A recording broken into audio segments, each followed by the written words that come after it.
Avec son passé industriel et seulement 12 mètres carrés d'espace vert par habitant, la ville de Roubaix est en passe de gagner son pari du retour de la nature en ville. Comment ? Eh bien, en reliant entre eux les grands espaces de nature, tels que Barbieux, le parc du Nouveau Monde ou encore celui de la Visitation, par de plus petits, pour créer ainsi de la biodiversité partout, même dans les zones les plus urbanisées.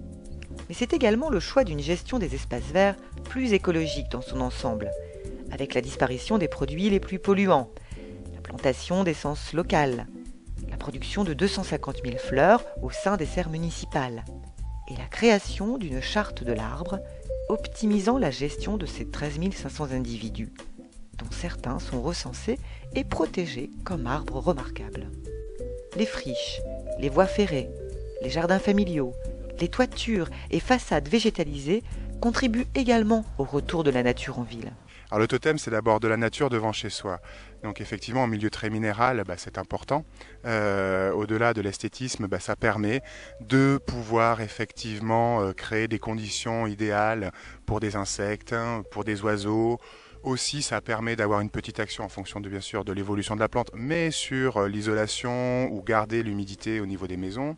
Puis évidemment, on commence à en apercevoir certaines rues où il y a plusieurs effectivement totems qui se succèdent. Et ce sont des petites chaînes, des petits liens, des petits points liés qui font une sorte de droite, de corridor qui permettent à la nature et donc à la biodiversité d'être préservée. Depuis quelques années, bien d'autres initiatives ont émergé.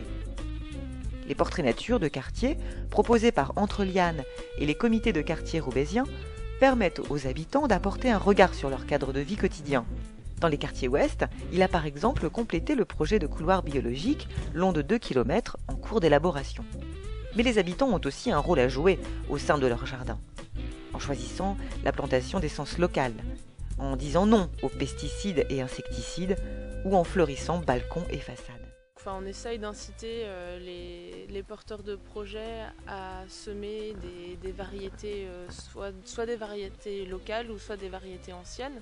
La flore locale elle aura forcément plus d'intérêt en matière de biodiversité et d'accueil des auxiliaires au jardin que des ornementaux qui vont des fois être plus pauvres, en fait, moins intéressants. On les aide à mettre en place une pratique du jardinage au naturel.